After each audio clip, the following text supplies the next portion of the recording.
po. Can you hear me? Yes. Si Abby na muna. Hello po. Can you hear me po? Yes, we hear you, Abby. Hello, good afternoon po. I'm Abby. I'm from the Asia Foundation. And first of all po, thank you for this very fruitful webinar. I really learned a lot. So I have a question po for all of the speakers today. I was wondering, do you think it is possible for development like mining and dam creation to coexist with protection of our natural resources? Since as we know, it's very prevalent in our country. And if so, how do you think can we make development advantageous and beneficial for those in the ground?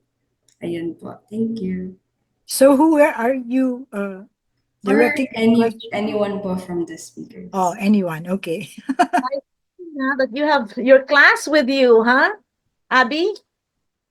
Hello, everyone. Thanks for listening in and tuning in to our Kamayan. See you every third Friday of the month, huh? Very good. We can educate the youth. Yes. All right. So, our speakers, please, yung question ni Abby. Sinong gustong maunang sumagot? Ako muna habang naglalakad. Sige, sige Rodney. Um, well, ang una-una po kasi dyan ay what kind of development it is. So, meron na po kasi tayong tinatawag na sustainable development, and it has been agreed upon by many nations, di ba? And we have 17 sustainable development goals. And with that, we have agenda, we have targets and indicators. Yung development ba na tinitingnan natin ay wala bang maiiwan? Yung no one is left behind. Pag sinabi nating no one is left behind, hindi lang po yan mga tao eh. Pag sinabi nating tao lang, hindi dapat, holistic dapat siya, pati yung biodiversity, pati yung even non-living things, no, yung buong natural processes, yung geology at lahat ng ito. Kasi ang tanging tinitingnan natin sa development puro tao ang tao, ilang porsyento lang ng mundo ang tao, at kung sisirain natin yung ibang nasa mundo, masisira din ang buhay ng tao. Kaya dapat balanse. So with that question is another question. What kind of development it is? It is the development ba sa perspective noong exploitation o yung development ba na sinasabi nating likas kaya na walang maiiwan? Maraming salamat. Salamat Rodney. Next, who wants to answer? Does anyone else? Malawak talaga itong no? Dapat hanapin talaga yung solusyon para mabalance lahat ito. Oo nga eh. Kung wala na tayong ibang Pwede po siguro, si Conrad po, si Conrad. Sige, Yes. Conrad. Yes po. Gusto kong idagdag dun sa binanggit ni Rodney, doon sa pinag-uusapan na issue ay siguro yung pwedeng maging guiding principle natin ay doon sa usapin ng shift from the anthropocentric mindset na kilalanin natin na yung connected na ang lahat ng bagay. Hindi lang binanggit ka ni Rodney na hindi lang naman tao yung dapat na tinitingnan at magbe-benefit kung anumang klaseng development o anong project na gusto natin ma-implement, kundi yung sistema. Kaya yung shift from anthropocentric to sabihin natin na mas yung buong sanglilikha ang tinitingnan na magbe-benefit from the development. At yan siguro kasi pagka ang focus lang natin ay tao, kapakanan ng tao, development ng tao, minsan ay yun nga yung binabanggit na napakaraming na left behind, at mas nakakatakot ay yung mga naiiwanan ay yung mga sinasabi nating mga nasa laylayan o yung tinatawag nating mga marginalized. So maganda sigurong maidikit natin sa konsepto na to yung pagbabago ng pananaw, hindi na lang tao kundi ang tao rin ay kasama sa buong sangnilikha, kaya dapat siya i-consider ang kabuuan ng samot-saring buhay bilang prinsipyo ng kaunlaran. So yun lang po siguro. Thank you.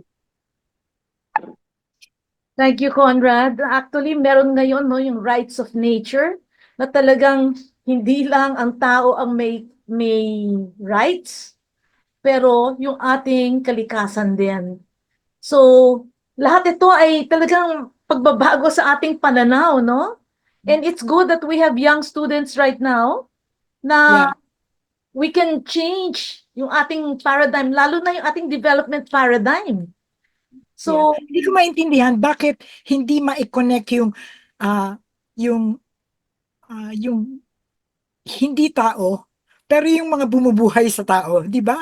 Mahalaga yun. Paano matutuloy-tuloy ang buhay ng tao kung yung bumubuhay sa kanya ay pinapatay? Di ba? Logical lang, di ba? Hindi ko maintindihan bakit hindi ma-connect yun ng ating mga authorities na nagpaplano ng development. okay, si Armina Kaluwing has a question here. So she says, I am Armina from UP Diliman, and she has a question for Rodney. Did the community of Sibuyan filed for a writ of kalikasan? Naglalakad si Rodney. Rodney, do you hear us? Yes, yes. I've heard that, no. Yung writ of kalikasan kasi is yung sa Rules of Procedure for Environmental Cases. Nag-attempt, no, but it was actually dismissed by the Court of Appeals. It was granted by the Supreme Court, no. But yun nga, dahil alam natin na ang writ of kalikasan ay dapat 2 o 3 probinsya o cities ang involved. Kaya technical siya, no? At we are still looking at other administrative remedies maliban sa writ of kalikasan. Meron pa ring writ of continuing mandamus at marami pang iba. So marami pang there's still so many remedies, like legal remedies, hindi lang po writ of kalikasan. But the most important thing is dapat ang mga tao ay nandyan. Hanggat may tumatayo na mga tao against it, ay hindi tayo mawawala ng pag-asa. Thank you. Salamat, Yes. Rodney. I have good news, no? Yung Supreme Court actually has been consulting people kasi they are looking into paano ba to? Editing itong writ of kalikasan kasi mahirap nga eh. Editing, I mean, Revising? Ano Maybe? amending yung some provisions in writ of kalikasan to make it more effective and can be used no by our people. More So accessible na. meron silang they've been doing consultations, yun ang narinig ko. And this November they come up with some mga yung gagawin nga nilang revisions dun sa writ. So that's another good news. Okay. Every good news is good. Maganda. Masarap. May Pakinggan. question si Bessie Milyar. Ang sabi dito from actually Bessie is from Balagbag Environmental Society. How can we protect our environment if the people who have the power will never help us to protect it? Yun na lang. Hala. That's very true. So we have the election. Teka muna, may question. Sino sasagot? Sino muna, right? Sagutin muna natin yung tanong. Ako muna. Sige, tama si Kuya Conrad. Habang naglalakad pa. Sige. Go ahead. Tama po si Ms. Montesa, no? Dahil eleksyon na. Ang power naman ang galing sa atin eh.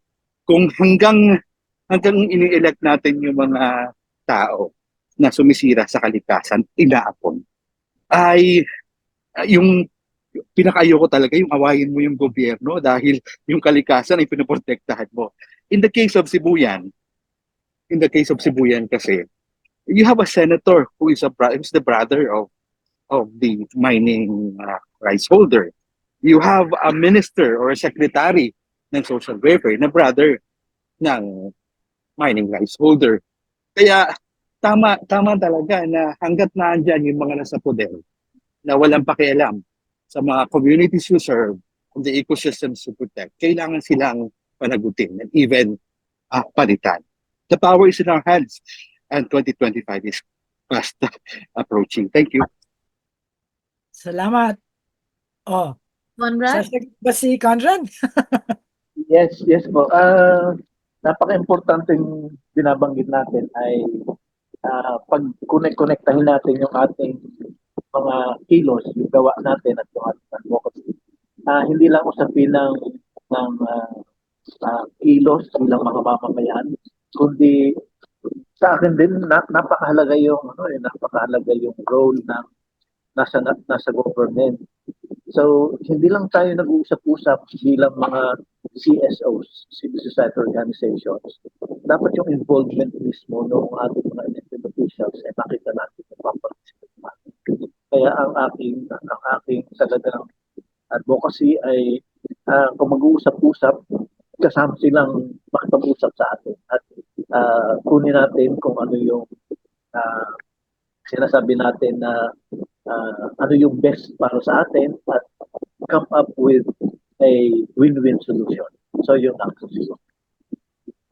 Okay, I see Sister Sonia Aldeguer's hand. Yes. Sister Yes. Sonia, you have a question? No, it's not a question. It's a comment linking the what Tessa shared and what Rodney and Conrad had spoken just now. Because Tessa is very hopeful with the action of the Supreme Court. But the Supreme Court cannot amend the law. It Kaya? is Congress that can amend the law. That's why Conrad and Rodney is saying na we have to tutok on the coming election. And I saw in the chat box, somebody was asking, do we have a short list of environmentally concerned candidates? Because we have to zero in on that. Because we can shout all we can. We have to remember what happened in the campaign for Lenny Robredo. We got a lot of rallies, lot of people and all that. Pero sa butuhan, anong nangyari? Madaya. Well, not only Nadaya, May evidence also, sila. oo. So, Involved. ang ano ngayon is to really door to door kung pwede, door to door na effort. Oo. True. Okay. Alam mo, we really do have to come up with that short list that na hinihingi, no? Kasi hindi lahat ng tao alam. Hindi naman kailangan out and out kailangan supportive sa environmental action. Maski yun. Kasi so far ang alam ko si Rodney, pero dun siya tumatakbo sa Sibuyan. Tapos si David Angelo, no? Senator. Running for senator. Actually, Sino pa? madaming magagaling na we should really come up with a short list. Yeah. Hindi And- lang for the national positions, no? Sana pati yung, kasi important yung LGU eh. Diyan nagsisimula din ang lahat eh. So, kung mahahanap natin, kailangan natin ng good researcher sa LGUs kung sino ang environmentally friendly candidates para rin natin, masabi rin natin sa mga tao, no? Si Nina Ren- has a question. Okay, Dr. G. Yeah, it's not really a question, but a comment. Not many people who are running for office are out and out environmentalists. Yes. Meron, no? And we should support them. Pero those who are, one thing that I'm looking for is yung hindi corrupt. Kasi pag corrupt, iisipin nila talaga, ang priority nila, yung kung saan sila yayaman. Oh, And yung yung bulsa nila. yayaman sila, usually, with the extractive industries. Yung mga mining, yung illegal mine, logging, at hindi nila papakinggan yung tinig ng mga mamamayan na who are protecting their environment. Pag hindi corrupt, I think bukas sila sa tama. So, kung hindi natin man makuha yung record about the environment, for me, basta hindi corrupt, ibig sabihin makikinig sila at siguro ipa-prioritize nila yung tama, the good of the country over their own pockets. Yun lang ang aking ano. That's correct. Siguro naman alam natin kung sino mga corrupt, no? Tsaka Thank pag, you. pag talagang public servant, makikita mo naman kung sino mga public servants eh. Tama. Serious. Kung public servant, madali silang ma-convince sa tama. No? Kung hindi man nila naisip pa, pag nilapitan mo at nag-explain ka, makukuha nila kaagad. So, basta public service ang tutok at saka hindi corrupt, yun na yun. No? Siguro po pwedeng idagdag. Sure. Idagdag ko po yung siguro importante makita natin yung connection yung from the local, regional, local, municipal level, provincial, regional, etc. Kunyari, dito sa initiative po namin dito sa preleksyon ng Infanta, meron kaming yung isang bikaryo Quezon side ng Vicariate ng Prelature of Infanta. Meron kaming binuo na formation team at isa sa mga tututukan namin ngayon ay yung pag-aayos ng political education, voters education, at malamang ay yan yung magiging contribution namin. Maliit man ay makakatulong para makadecide ang mga tao sino talaga yung mas marapat pipiliin. At we are now on the process of yung finalizing the content of the module ng aming voters education ginagawa. Yeah. Okay, that's very good. Thank you. Okay. Si Bessie Millar has something about yung Ipo watershed. Would you want to verbalize it, Bessie? Hello, pasensya na sa FX ko kasi ako nasa biyahe. Actually, since 2021 pa po namin problema yan sa Mount Balagbag. Mount Balagbag part of the watershed. Naririnig po ba ako? Yes, we hear you. Okay. Ang Mount Balagbag po is takop siya ng North Sagayano, ng Bulacan at Rizal. So, sabi na pwede kami magsampa ng reto kalikasan. Pero pinag-aaralan pa rin po ng grupo kasi yung suporta po kasi hindi ganun kalakas. So, hanggang ngayon po, nilalapit namin yan. Nagkaroon na rin kami ng pag-uusap ng Penro ng Bulacan at Rizal. Pero hanggang meeting lang po wala pong action. Nakailang meeting na, walang nangyayari. So, hanggang ngayon po problema namin. Dumarami pong illegal settlers sa Ipo watershed, part ng Mount Balagbag. Continue yung tree planting namin, pero patuloy po na sinisira nila. Tinatabas ng mga tinanim since 2016. Ang inaano po namin, kung dumami na talaga yung nakatira doon sa area na yun, siyempre yung dumi nila, saan po pupunta? So pupunta siya sa Iputang kasi yun ang talagang malapit doon. Although kasala naman siya, pero bumababa po yung quality ng tubig natin. Yun po yung hindi rin masyadong naiintindihan ng mga taong nakatira. So yun po, wala kami supportang nakukuha sa gilid. Okay. So, ang sabi niya, dun daw sa Mount Balagbag, dumadami na yung mga settlers. Puro meeting lang ang nangyayari. So, ano bang pwede pa nilang magawa? Any advice, Conrad and Rodney? Yeah. Grabe mga problema.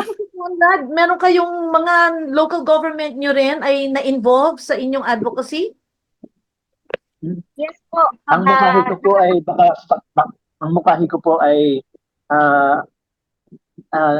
itong ating platform dito ay makuha yung mga contact information at yung mga issues na po pwedeng makakonect tayo at mapag-usapan yung details kasi meron din kaming mga ilang ginagawang initiative at saka pakikipag-ugnayan sa po pwedeng makatuwang na mga legal partners natin na po pwedeng pag-usapan at magawa ng plano kung ano yung pwede nating maging hakbang.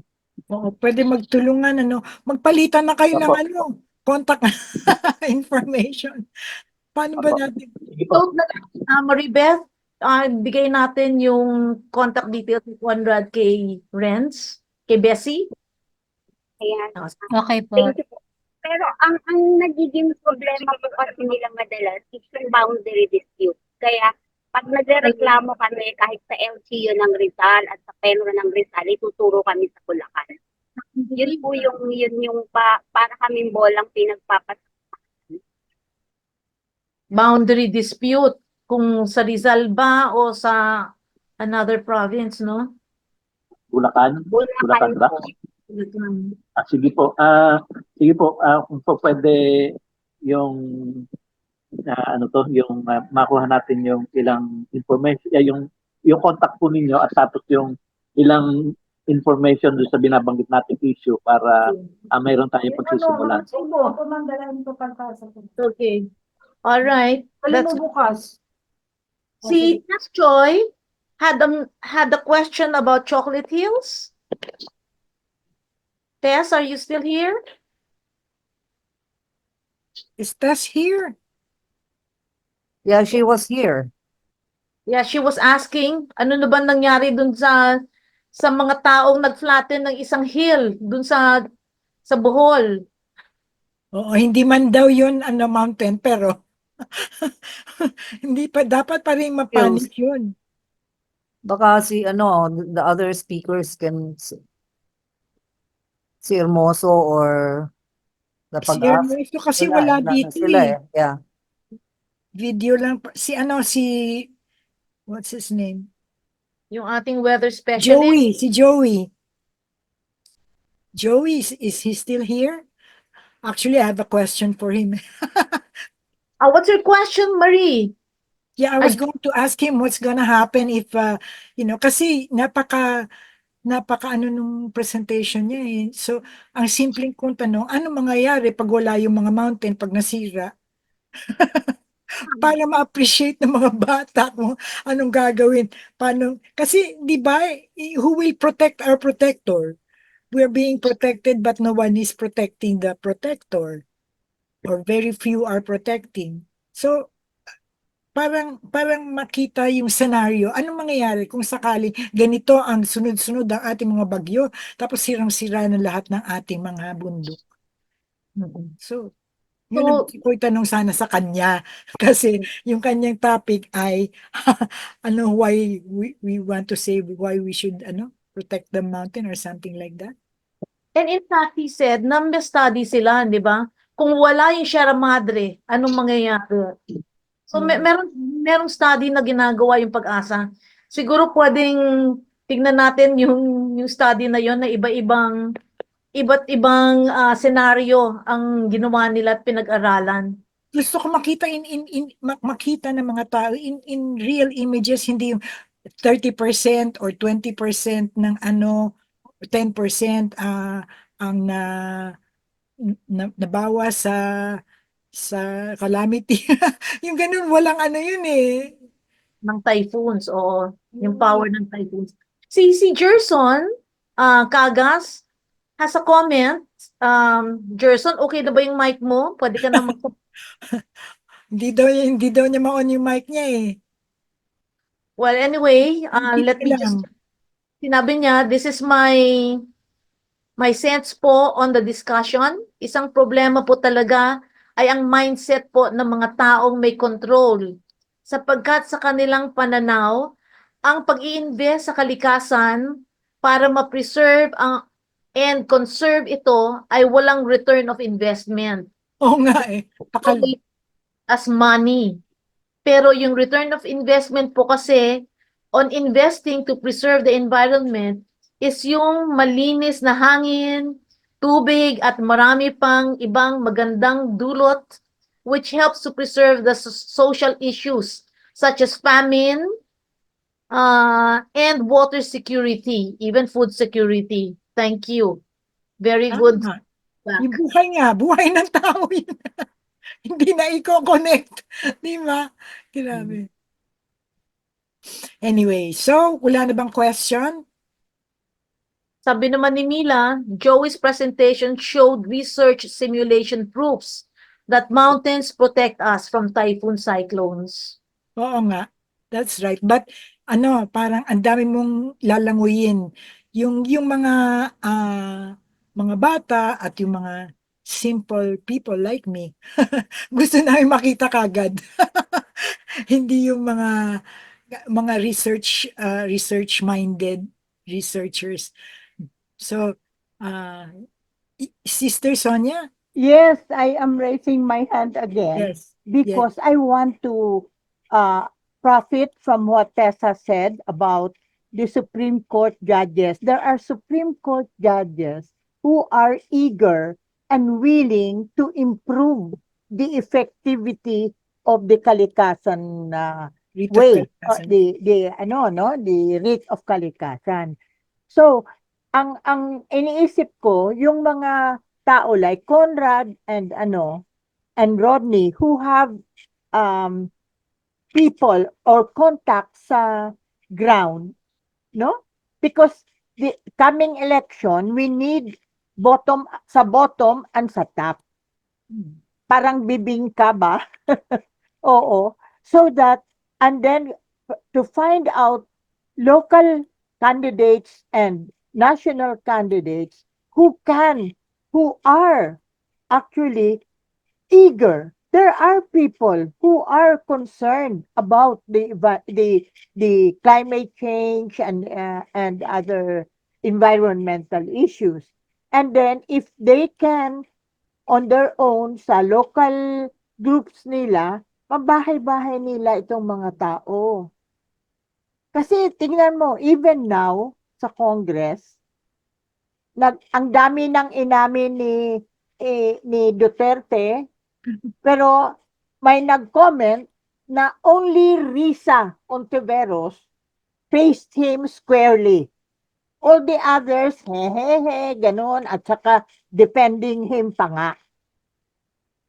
We need, as Nina was saying, we need people who are not corrupt, and not only not corrupt, also courageous enough to stand their ground, to Correct. speak truth to power. Oo, and that is what Rodney was doing. No? Rodney was doing that, speaking truth to power. Yeah. Tama. Kaya nga I was saying kanina, important yung LGU. So yung Yes. napakahalaga. That's what Oo. that was my point. Kasi hindi pwedeng dun lang tayo sa Senate, sa Congress.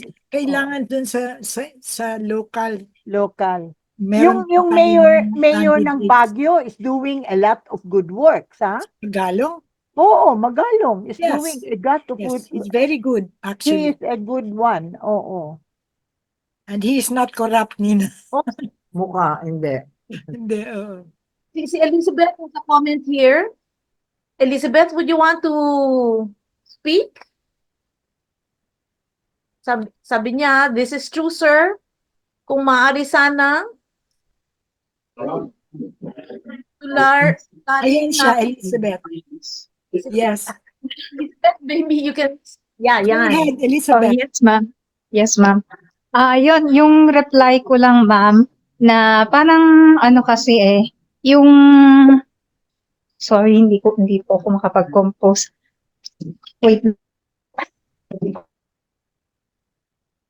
Go ahead. It's okay. Sabi mo, sana tularin natin ang ibang bansa, gaya na lang dito sa Karatig, Asia, Singapore. Maaari naman kasing i-preserve yun, ma'am. i-develop at gawing tourist attractions. Kagaya po nung mga dito na lang in Asia, yung Singapore, yung Gardens Gardens by the Bay. Oo. Gardens by the Bay, oo, yung mga air filters nila doon. And then sa Indonesia, maraming mga tourist attractions doon, yung mga rainforest nila, yung monkey sanctuary. Parang ganun, ma'am, para mag-attract pa ng tourism sa isang lugar. And at the same time, nakakatulong pa talaga sa environment iyon. And to the local Yun po. industry. So, Yeah, that's a good ecotourism ma'am. yun. You say, no? Ecotourism. Yeah, look into ecotourism para din to help economically and preserve at the same time yung ating mga natural resources. Yes. Nako, dapat may mga programang ganyan yung mga bobotohin natin. Sino nga yung hahanap tayo ng researcher na maghahanap ng ano, sino kaya? Yung lahat ng LG local units, yung mga local candidates, sisipat-sipatin natin. Madali, Quezon City, ganyan-ganyan. Pero yung iba, medyo, pero whatever we can get, no? Sana. Anyway. Sige, let's spot this and maybe we can have one forum on this, Kamayan Forum. Lalo na Yeah. for the elections, no? Oo, candidates and elections, no? Pag-usapan natin. How to choose. Anyway, Wow. how to choose. So, wala na ba? Wala ng comments, questions? All right. Siguro, punta na tayo sa ating closing segment. Yes, yes. No?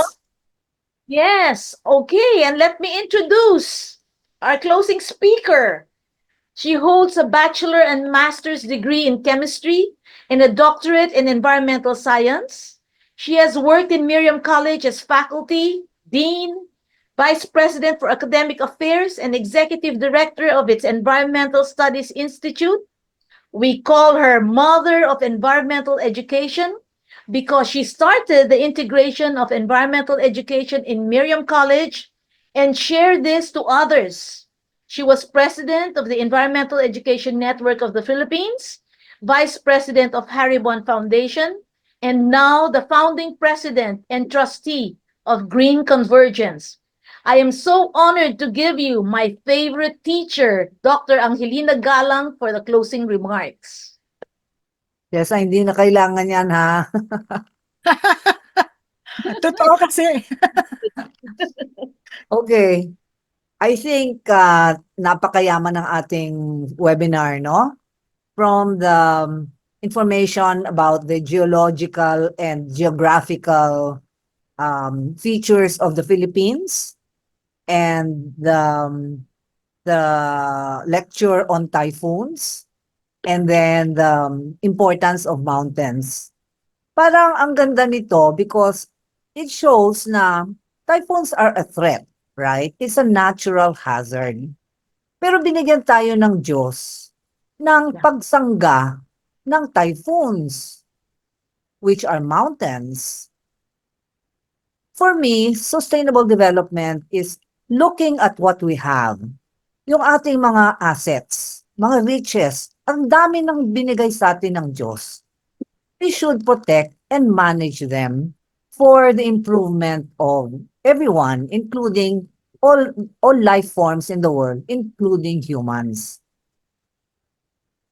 Pinakita ni Conrad, para hindi yata napansin masyado dahil he focused on Luzon. Pero if you look at the map of the Philippines, lahat ng ating islands have mountains either on the side or in the center. Kasi somehow, pinakamataas yung, doon sa maliliit na islands, pinakamataas yung tuktok ng bundok, tapos bumababa, it slopes down to the coast. So, lahat ng ating mga isla can be protected by mountains. And I think, hindi ko na kailangan sabihin kung ano ang mga benefits ng mountains, no? But the very shape of the mountains is important. Okay, sabi nga ni Mila, nagka-research na, talagang it's obvious, no-brainer, di ba?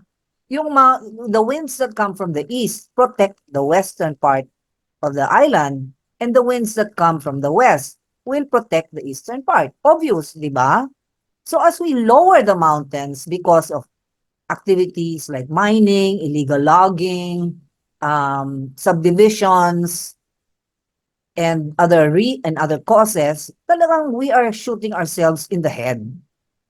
Binigay yan sa atin ng Diyos eh. Bakit natin sinisira? Pag nasira na yung bundok, nasira na yung protection, nasira na yung biodiversity, which is so tremendous from the bottom to the top of the mountains, iba-ibang buhay ang nandyan, no? Mountains give us rivers, which are teeming with food. Mountains give us flood protection. They give us minerals because the soil goes down but slowly if the mountain is intact, which give us the minerals that we need in the agricultural areas as well as in the seas. So, obvious na that we should really protect our mountains. Merong nagtanong, how can we reconcile development with protection of the environment? And rightly, Rodney said, what kind of development do we need? And that's what I want to say. Sustainable development is looking at our assets, protecting them, and managing them. Let us not, well, of course, we look at other countries, no, kung anong ginagawa nila. Best practices, tignan natin. But for our own development, tignan natin yung ating own riches. For example, right now, pinag-uusapan yung nuclear energy. Napaka-dangerous ng nuclear energy na yan. Eh bakit ang dami-dami nating renewable energy? Solar, wind, geothermal, ocean energy. Yan ang tignan natin, yan ang ating explore for our development. Hindi nuclear, which is so dangerous, not sustainable, so expensive. Talagang, again, it's a no-brainer. Bakit ba natin pinag-uusapan yan at binibigyan natin ng panahon at pera para isipin? Yung reclamation, okay? Ang layo-layo ng baybayin ba? Ng coastal area from the mountain, but ano ang effect? Yung reclamation, saan nakukuha yung sand and gravel? Sa mga bundok. Okay? Tapos, pinag-usapan ni Conrad yung just transition from fossil to carbon-less power. Kinukuha ng China at ng mga ibang bansa yung ating bundok para sa nickel and other rare earths para sa kanilang own development. If we are going to go into renewable energy, oo, baka kailangan natin ng mga rare earths na yan, but it should be in the context of our own resources. Kung ano yun lang kailangan natin para umunlad. We don't have to export it and make other countries rich while tayo naman ang napipinsala. While I'm at it, another pet peeve of mine is genetically modified organisms. Ngayon, inapprove na daw ng Department of Agriculture ang gene-edited crops. It's nothing else but genetically modified organisms. Ba't kailangan natin yan? Kailangan ba natin ng golden rice? Marami tayong sources of vitamin A, like kamote, malunggay. Lahat ng ating gulay mayaman sa vitamin A.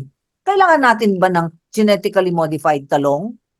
Talong is one of our common cheap vegetables. Bakit ba natin, why will we subject our people to the dangers of GMOs?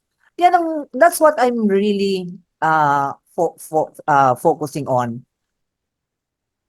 Let us appreciate our assets. Use them.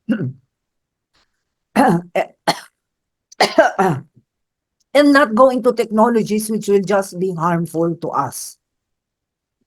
It's very sad that we learned that 44% na lang ating mga bundok. But we're very happy to hear of the successes of the Kaliwa Dam opposition, the opposition of Sibuyan.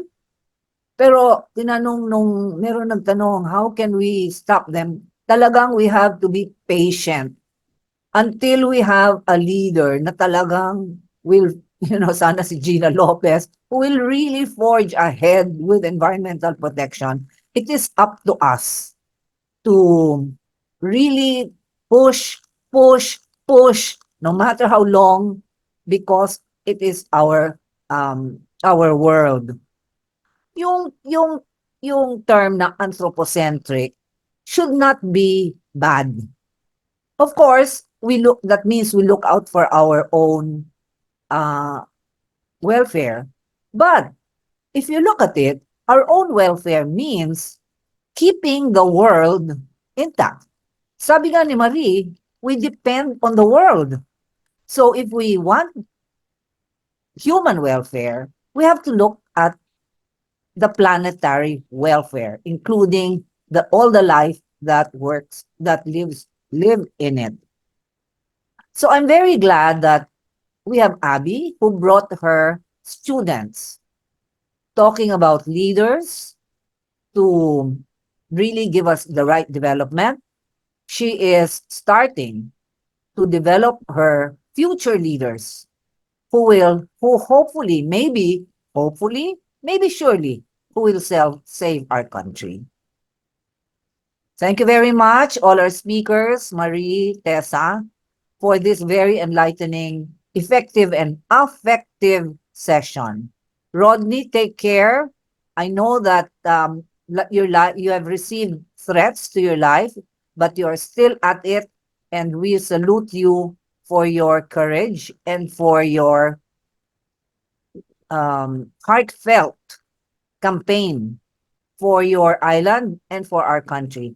Thank you, Conrad, na nandyan ka pa rin. Tuloy-tuloy ang ating pakikibaka at trabaho para sa kapakanan ng ating bayan. Good luck to us all. God bless us all. Oh, thank you, Nina. Thank you so much. Hi, nako. Before we end this very moving episode, di ba meron tayong mga announcements like yung mga gusto mag-member ng Green Convergence. Invite them, Tessa, you're the executive director. Yes, for those who want to be members in Convergence, we will post yung membership natin application. Anna, can you do that? And Maribeth in our chat box. All right? And we also want you to visit yung aming movement, Ako Ang Bukas. Salamat ng marami sa ating mga guest speakers, kay Conrad, kay Fernand, kay Joey, kay Rodney. At I hope that salamat din sa ating mga participants who actively wrote sa ating chat box. At I hope to see you again next Kamayan. Kamayan for December will be on December 20th, so close to Christmas. So, December 20th, remember that. Yes, invite more people to join us sa Kamayan. Okay, yes. Natin. That's one thing you can do, tama, Tessa. Tell people about Kamayan, invite them to come para we can help each other grow in knowledge and in action. So thank you very much again. Have a good weekend. Thank you, everyone.